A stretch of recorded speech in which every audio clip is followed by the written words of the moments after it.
अभी हम आज जिस पौधे के संदर्भ में चर्चा करने जा रहे हैं, जिसको हम आम प्रचलन की भाषा में दम बूटी या दम बेल के नाम से हम इसको जानते हैं, ये वास्तव में यथा नाम तथा गुण है। यह जब हमें इसके एक बहुत ही चमत्कारिक गुण का पता चला तो हमने इस पौधे के ऊपर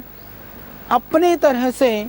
यथासंभव अनुसंधान का प्रयत्न किया। कफ रोगों के लिए हम भी बहुत सारी औषधियाँ बनाते हैं आप सबके लिए, आप उसका सेवन कर सकते हैं। जैसे छोटा बच्चा है, उसको भयानक खांसी है, अस्थमा है, एलर्जिक प्रॉब्लम है, ब्रोंकाइटिस है, उस स्थिति में छोटे बच्चों के लिए आपको एक पत्ता भी नहीं लेना है, 1/4 पत्ता इसको लेकर के, इसको यदि छोटा बच्चा है तो आप इसमें थोड़ा सा शहद मिला करके इसको पीस करके फिर शहद मिला दें और फिर आप उसको दे दीजिए। तो उस तरह से आप उस बच्चे को पूरा श्वास में और कफ में और फंसा हुआ जो बलगम है उसको निकालने में मदद कर सकते हैं। तुलसी की पत्ती, तुलसी हम सब जानते हैं और मैंने तुलसी के संदर्भ में आपको बहुत सारे उसके गुण मैं बता चुका हूँ। तो तुलसी का 1-2 टपा रस निकाल करके थोड़ा शहद मिला करके यदि छोटा बच्चे को चटा देते हैं तो उससे भयानक कफ और खांसी ठीक हो सकती है। तो बनी बनाई जो सिरप हैं, जो कफ सिरप हैं, दूसरी औषधियाँ हैं,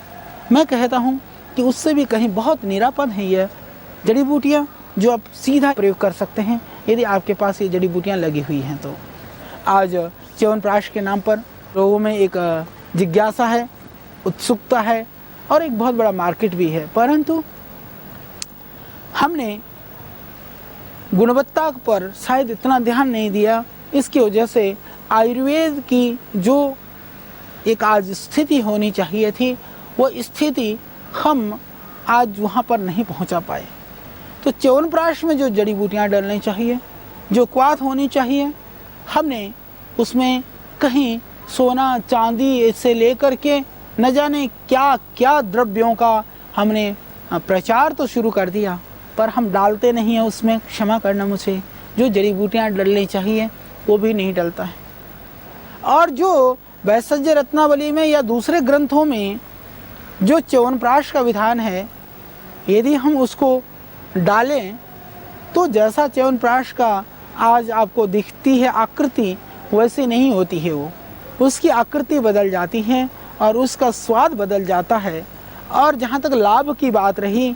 मैं आपको बताता हूँ, हम वो सारी जड़ी बूटियाँ डालते हैं परंतु हम थोड़ी चीनी की मात्रा ज़्यादा डालते हैं, क्योंकि यदि चीनी की मात्रा, जितना शहद या चीनी का विधान है, यदि हम उतना ही डालें तो इतना कड़वा हो जाए कि आप खा नहीं सकते हैं। तो हमने जड़ी बूटियाँ कम नहीं की, थोड़ी सी मीठे की मात्रा बढ़ा दी जिससे कि आदमी आराम से खा सके, उससे उसकी गुणवत्ता में कमी नहीं आई। परंतु आम जो लोग च्यवनप्राश बनाते हैं या जो कंपनियां बनाती हैं, वहाँ पर बहुत सारी, निश्चित रूप से मैं कह सकता हूँ कि हमने उस गुणवत्ता पर कहीं ध्यान नहीं दिया, उनके घटकों में ध्यान नहीं दिया। आपके यहाँ टनों च्यवनप्राश बनता हो परंतु जड़ी बूटियाँ नहीं है कुंटलों में, तो फिर कैसे च्यवनप्राश बनेगा? तो जड़ी बूटियों का जो विधान है, जड़ी बूटियों की जो शक्ति है, तो च्यवनप्राश यदि आप बहुत ही ढंग से बनाएं तो वो मैं कहता हूँ कि यदि आप 1 चम्मच सिर्फ च्यवनप्राश खा लें, वो ऐड में नहीं,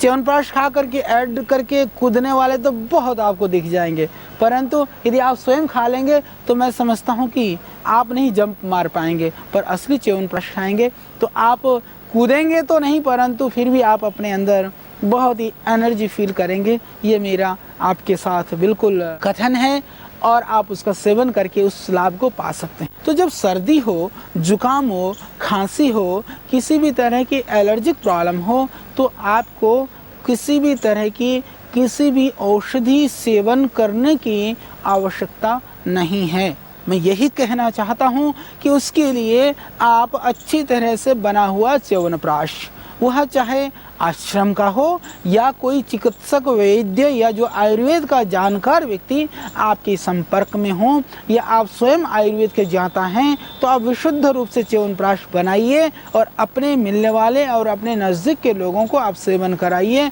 उससे च्यवनप्राश का तो जो उसकी प्रतिष्ठा, जो उसका यथार्थ जो रूप है, उसको मिलने से तो बढ़ेगा ही, उससे आपकी भी बढ़ेगी और आप बाकी लोग उसका सेवन करके वह भी तंदुरुस्त हो जाएंगे।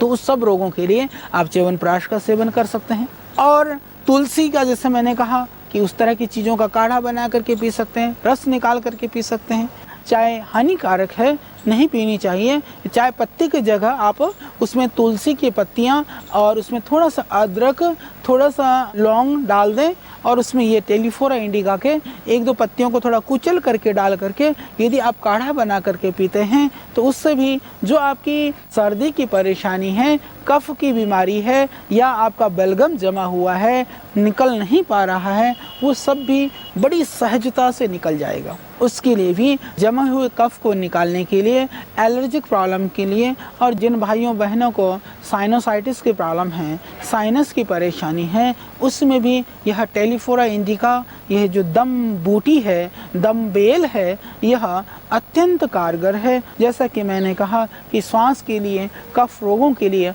हम एक श्वासारी क्वाथ करके काढ़ा बनाते हैं। उस काढ़े को भी यदि आप लगभग 5 ग्राम को 400 ग्राम पानी में उबालिए, उबाल करके जब बच जाए 100 ग्राम आप छान करके सुबह और शाम पिएं, तो जो कफ रोग है, सर्दी है, जुकाम है, बलगम है, एलर्जी है, अस्थमा है, साइनोसाइटिस है, सर्दी की समस्या है, उसकी वजह से यदि आपको दूसरी समस्याएं हैं, वह भी निश्चित रूप से ठीक हो जाएगा और वह निरापद है, अनुभूत है और आप हमारे सेवा केंद्रों से ले सकते हैं। मैं तो इसको एक तरह से श्वास रोग की सफाया के लिए एक ये मैं अमृत मानता हूँ इस औषधि को।